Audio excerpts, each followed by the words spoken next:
I think this is it. Let's start this talk. Thanks everybody for tuning in for my talk on why projects succeed, or let's see if I can reposition this thing here. Looks a little bit more like this. So I want to talk about stuff that I researched for a book that I recently published in August. I'll talk a little bit about but more the ideas behind the book that made me interested in actually writing the book and telling the story of Android and what led to its at least current success in the world, the availability of that platform elsewhere, and then what we can extract, the lessons that we can learn from Android and perhaps apply to other projects, elements that I believe led to the Android projects working and could lead to maybe other projects working. So what can we actually learn from that? So that is the point of this talk. I'm Chet Haase. I work at Google. I joined the Android team in May of 2010, and I've worked on various groups there. I am currently an engineer on the Android graphics team. As I said, all of this is based on a book. It was published in August. It was a 4-year project. It was a personal project. I didn't do this for Google, and I just thought it was an interesting story. So I spent my evenings and weekends for 4 years really annoying my spouse, who got very tired of this project, because I thought it was an important story to tell. I think it is not unique. I think that there are many projects that are successful in technology and elsewhere, but I think most of those stories never get told because people work really hard and then they go on and they do another thing, and eventually people forget what happened. And I thought this was an interesting enough story to try to capture this. And I waited for several years for someone to tell that story, and it never did. So then I realized maybe it was my job to do it. It's a relatively long book, most of which seems to be taken up by footnotes, which I hope you enjoy. It is available in various forms. I should point out too, this is not about Chet making money on a book. I'm making zero money on this book. All of the profits are being donated to tech-related charities. As I said, the point was to tell the story and no other side benefits besides that. It's available in ebook on various stores. It's available in paperback exclusively from Amazon for now because it's a self-published thing. This was me just trying to get the story out there as soon as I could. In the meantime, I am now working with a publisher called No Starch Press. They publish mostly tech-related books, and hopefully they will have an edition out in the spring, which will make it more widely available in bookstores in other countries that Amazon stores can't get to right now. That's the point, basically, to go as broad as we can. And I'm also working on an audiobook. This is an ongoing project. I recorded it all, and then I realized there were problems with those recordings, so I have to do it all again. And as I said, it's a long book, so it'll take a while. First of all, let's start with a little bit of history on the Android project. Back in 2003, late 2003, there was a company called FotoFarm that was founded by Andy Rubin and Chris White, who had worked together earlier at Web TV. Then Andy Rubin had gone on and he'd formed Danger with a couple of other people, and he'd worked in the mobile phone business. But he got tired of phones, and he founded this company with Chris to do an open source platform for better cameras. Now, open source platform may ring a bell with you.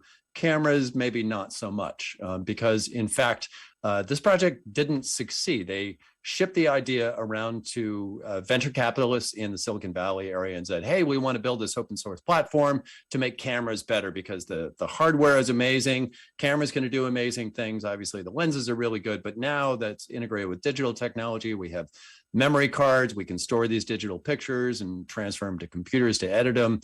We can have networking capabilities, but the software sucks.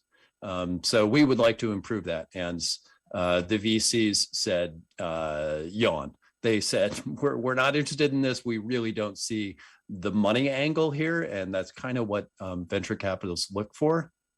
And at the time, not only was there not necessarily a huge market for a camera OS as they saw it, but also cameras were starting to be integrated into even relatively low-end feature phones. And so it seemed like, any potential market there was maybe going to be eaten away by the phone market anyway. So there was really zero interest in funding a company to do this. At the same time, Andy was approached by a couple of colleagues that he'd worked with when he was at Danger, Rich Miner and Nick Sears. Rich Miner had been a funder through his company Orange in danger. And Nick Sears was the T-Mobile person that helped enable that relationship between Danger and T-Mobile to ship the Sidekick devices. And they said, hey, we're also not interested in cameras, but what if you did a phone? And Andy said, I don't want to do a phone. I'm tired of phones. I did phones at Danger. I want to do something new.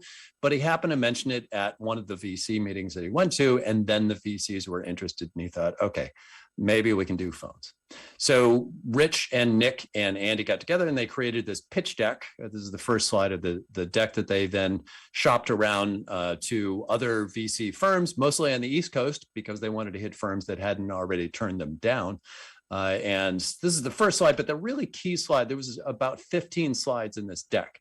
And the key slide is this one. And there are two things to note in this slide. One is the market size.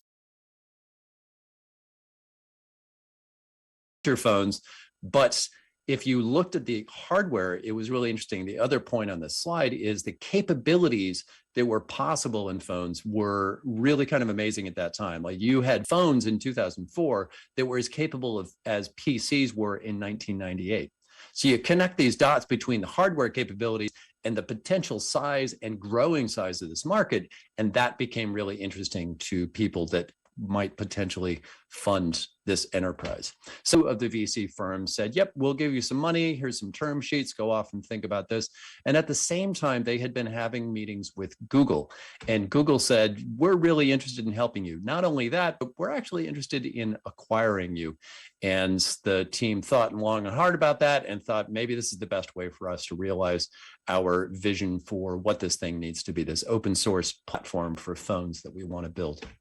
So in July of 2005, they were acquired, and it's important to note what they acquired. I saw some discussion on Twitter or elsewhere, some common thread where someone said, well, Google bought Android and then they just packaged it and shipped it. And this is basically the opposite of the truth. What Google bought was a vision, like there was that original vision of we want an open source platform for phones, and they bought clever people and they bought a demo.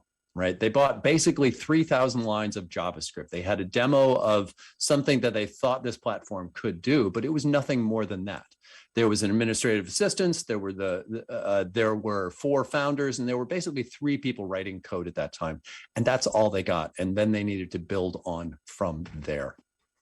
And so immediately they landed at Google and they started building the platform and they started hiring the team because they were obviously going to need more than 3 engineers in order to actually build and ship this thing over time.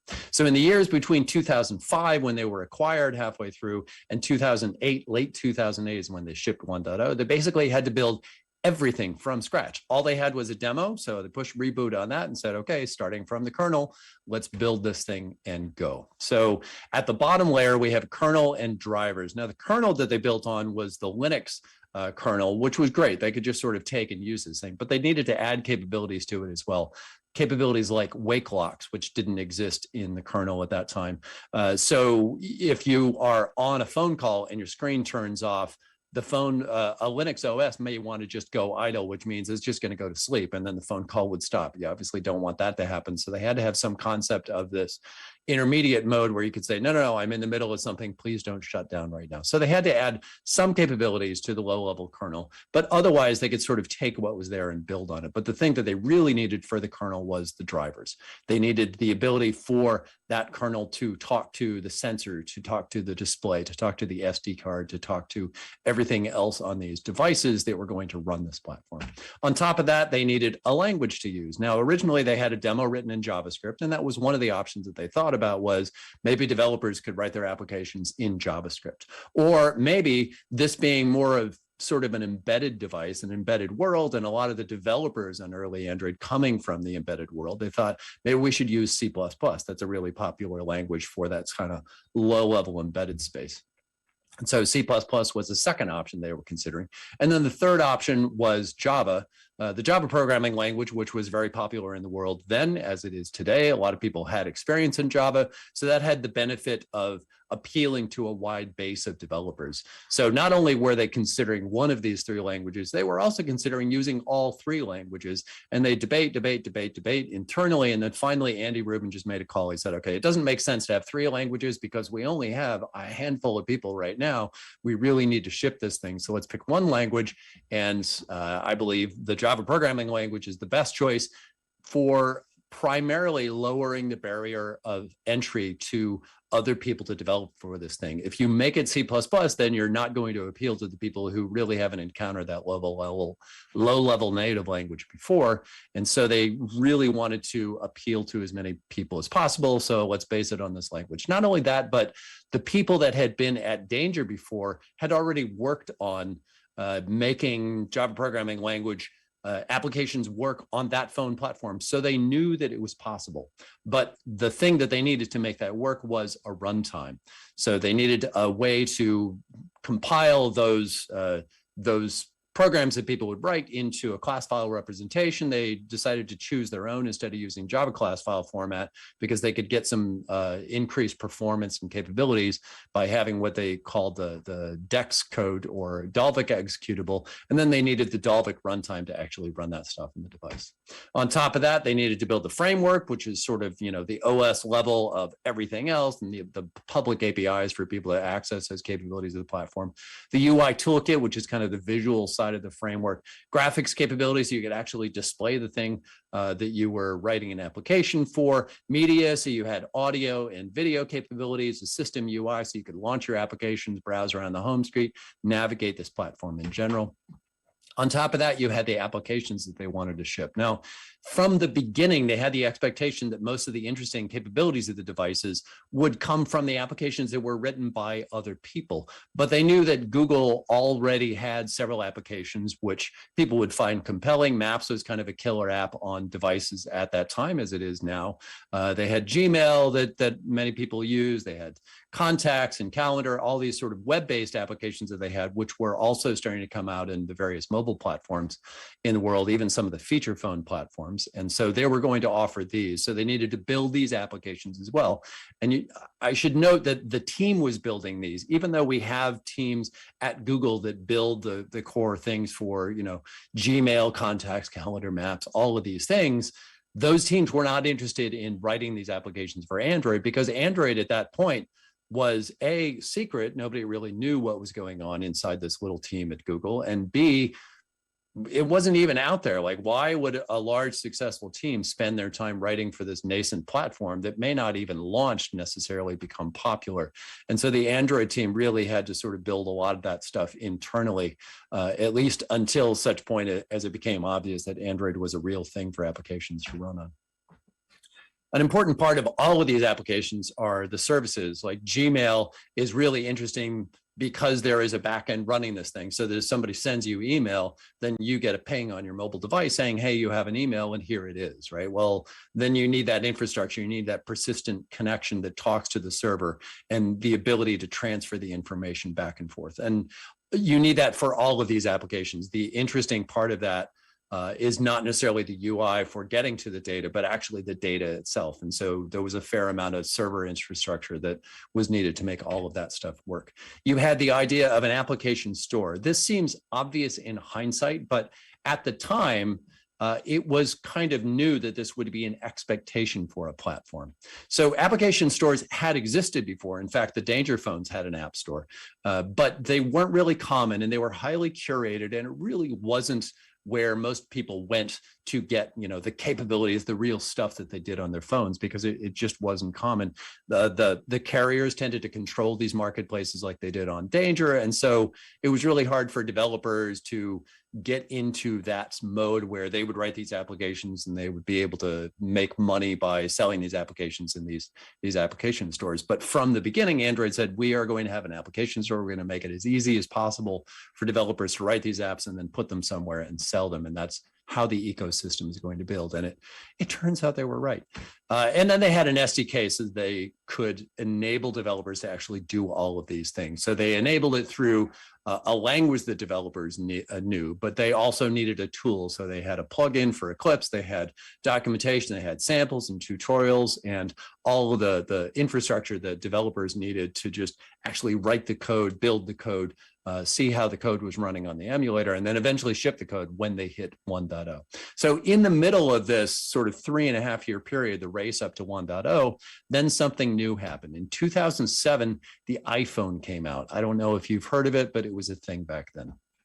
In January, the iPhone was announced, and then 6 months later, it actually came out and people could get their hands on it, and they did. And one of the interesting things about the iPhone is it really changed the notion of what a smartphone was.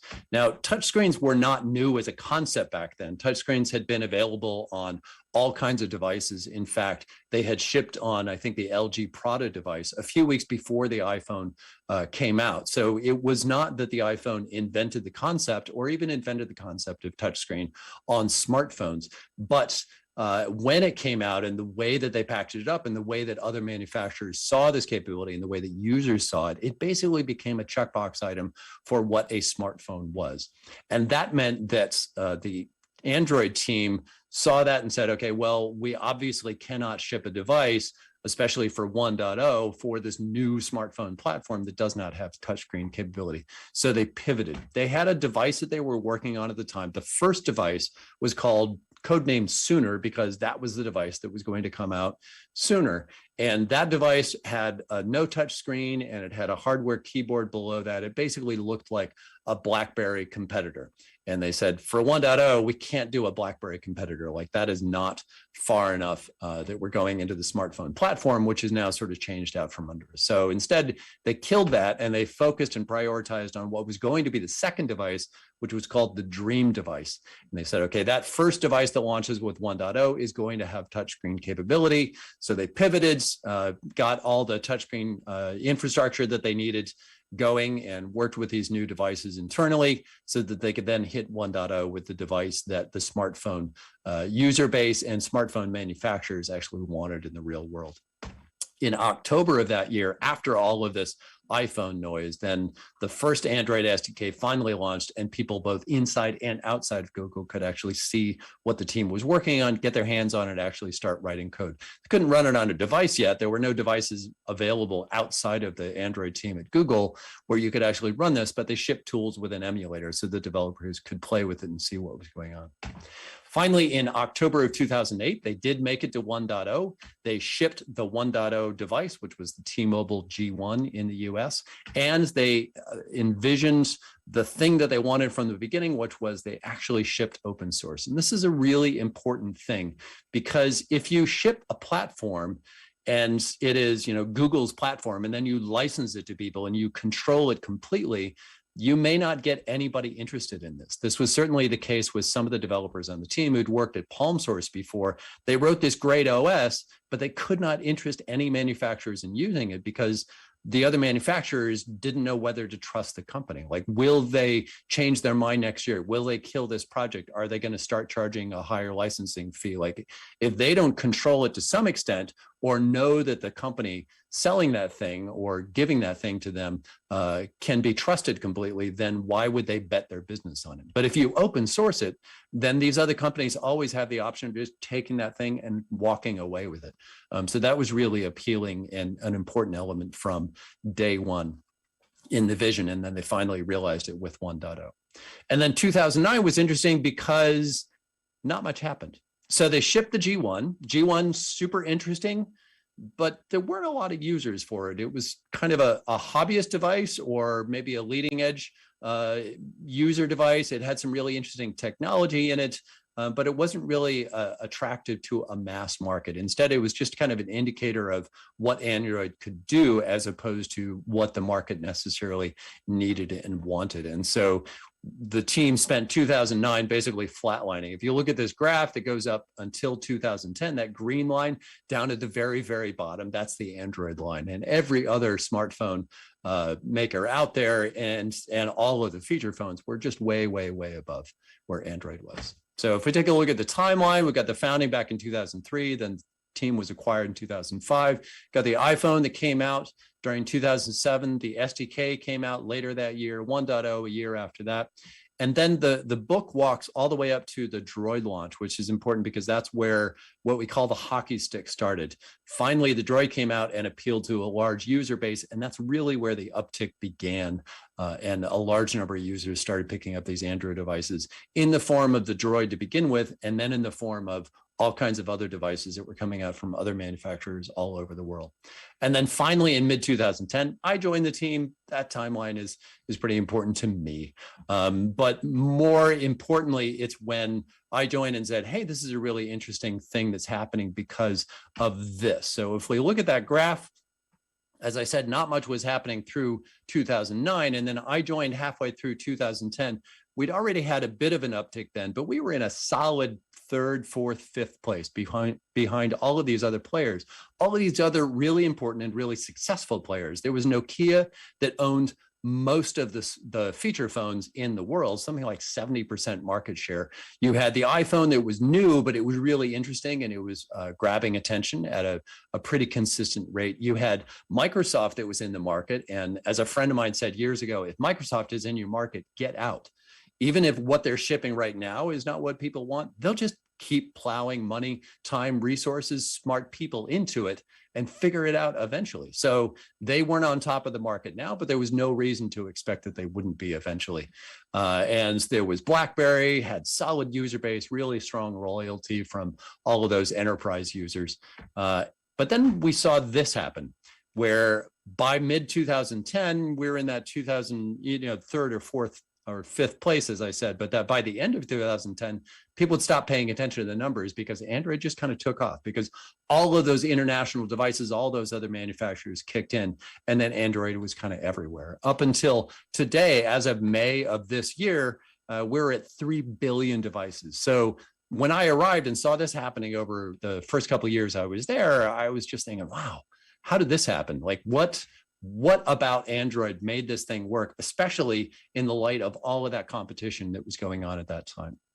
It's important to note, if you look at it now, like it's easy to say, well, Google did a thing and Google has, deep pockets. So obviously it's going to succeed. I don't know how many of you have worked at large companies and seen many, many, many projects fail, despite how much money your company plowed into it, money, time, people. There are so many factors that can contribute to a project's failure.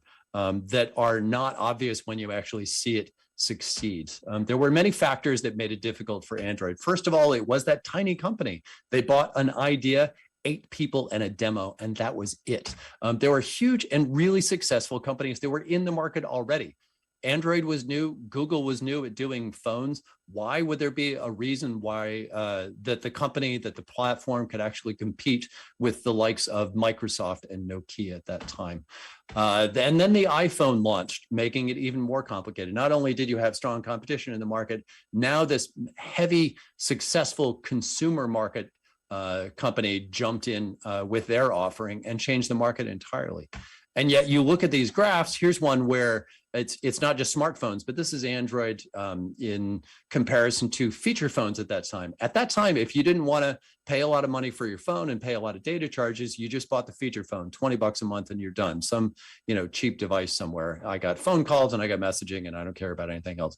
But by 2013, the capabilities of smartphone combined with the lowering price across the world, because there were so many manufacturers offering these things in different form factors and possibilities and configurations, that now people were choosing smartphones even over feature phones. Importantly, they were even now choosing Android smartphones over these feature phones. So there were a few things that led to the success of Android that I glean from the research and the conversations that I had with everybody on the early team. One was the team itself, the people that were actually driving and building this thing. Some were the decisions that were taken early on in starting the project, as well as the decisions as it was going. And finally was the undeniable notion of timing, just being in the right place at the right time. So if we look at the team, one of the interesting aspects that made me curious about the project and about telling the story in the early days was realizing how many people on the early team had actually worked together already. They were basically, this is Silicon Valley. Everybody works at, companies all over the place here. There were other companies that contributed to this. There were several people that came from, Apple way back when. Other people worked at General Magic, a very, very, very early smartphone startup in the early 90s before anything existed. But the main three what I call factions that contributed to Android were from Danger, that smartphone maker that Andy Rubin had founded along with a couple of other people. So they'd built a smartphone platform already and shipped it in 2001 using Java programming language. They had an application store. They had a persistent connection to the server. They had the ability to have a real browsing experience on a phone at that time, which was highly unusual. So they kind of knew how to do a lot of the bits already. Then you had people that worked at a company called B. If you're not a developer, you've probably never heard of it. If you are a developer, you probably still haven't heard of it. This was a very late entrance to the OS wars in the 90s. At the time, there were two operating systems for the consumer market. There was the Microsoft operating system. You had DOS and you had Windows, and then there was the Mac. And that's all people really wanted. And B came in and said, we're going to be the third.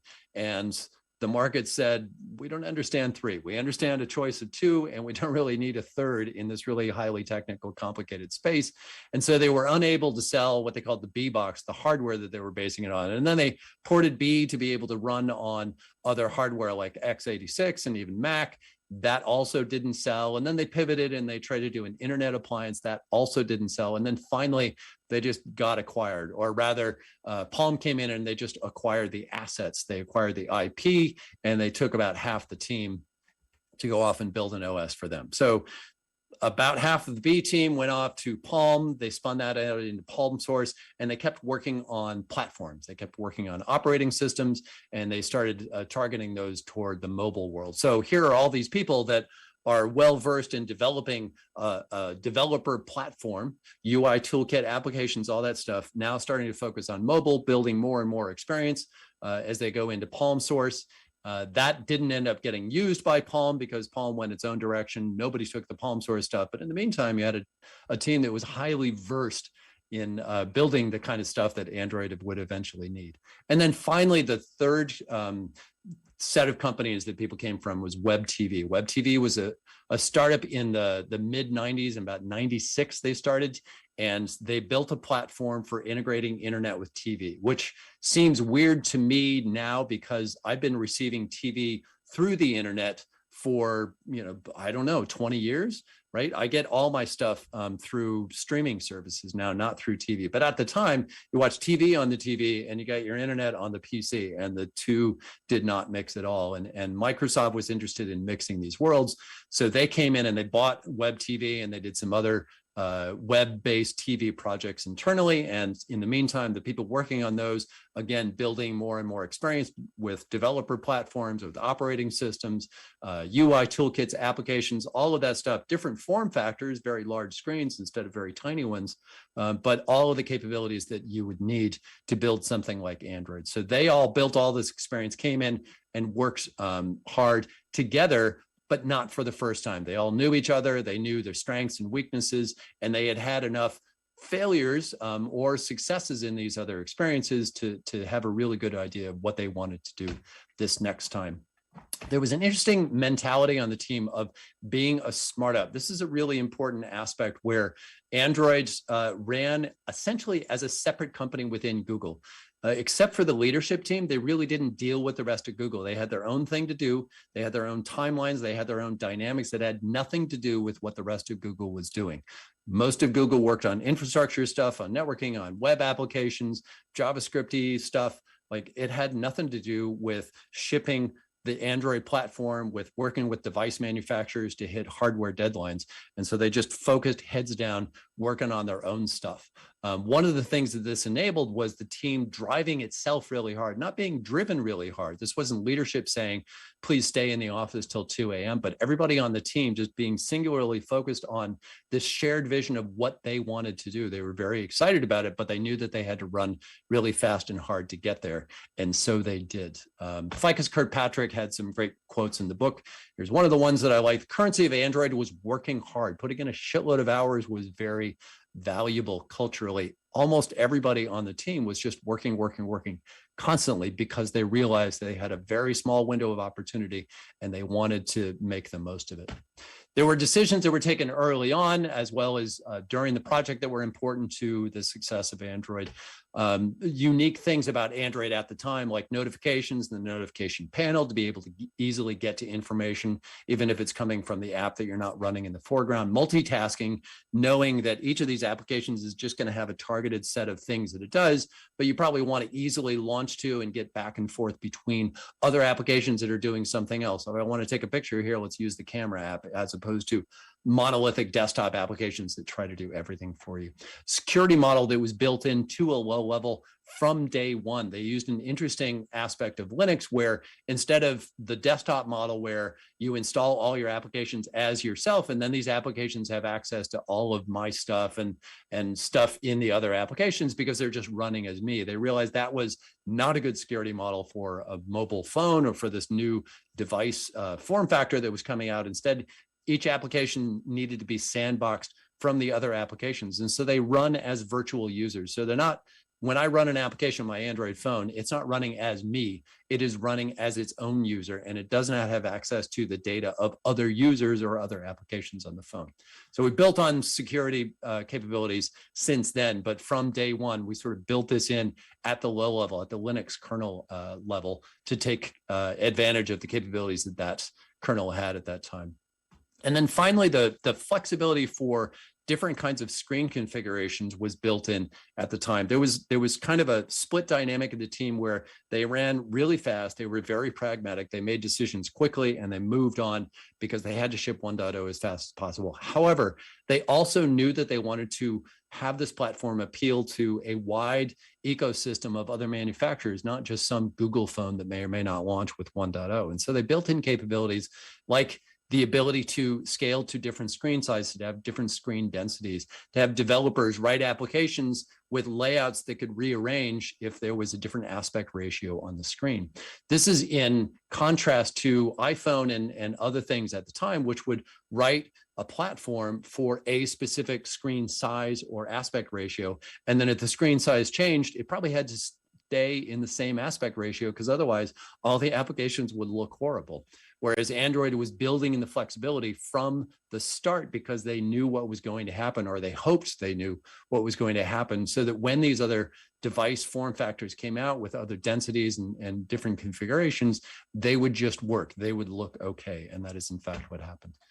They knew the developer tools were going to be really key. They had to offer a language with wide appeal. They had to have public APIs so that the applications that you could write outside of Google could be as powerful as the applications that Google was shipping itself. They had to have an SDK to make it easy to write and build and ship these applications. And they had to have a marketplace where you could upload these applications and users could get to it. A lot of the business decisions were really important. The decision to go open source so that they could appeal to other manufacturers and wouldn't just be seen as this closed Google platform. The Open Handset Alliance, you may not have heard of. It kind of isn't really a thing anymore. You can go to the website. It looks very 2011, but it was important at the time. All of these manufacturers and carriers and services companies came together that were competitors, and they said, this is really important to us and we're going to help make this work. This was building the overall ecosystem for Android because, again, it wasn't just a Google thing. It was an overall thing that we could all benefit from. There was a company down in Cupertino that was not a part of it, but a lot of the other competitors were actually a part of that. And that was an interesting and important part in galvanizing this ecosystem that everybody wanted to build. Compatibility was really key. Right now, it's obvious that if you want to come out with a new Android platform, it better be compatible with the other ones because you want that application written for that phone over there to also run on yours. But at the time, the manufacturers were in this mindset of, I build my platform, I ship my phone, people have applications that may or may not run on my device, and that's all I care about. And the Android team worked really hard to make everybody understand, no, it's really important for you to be compatible because there will be an ecosystem, and you don't want to be out of that ecosystem when these applications expect to run the same on your device as they do everywhere else. And finally, partnerships. If you look at things like the Nexus program early on, we would work with many different companies. We didn't just focus on like every device being an LG device. We worked with LG, we worked with HTC, we worked with Samsung, we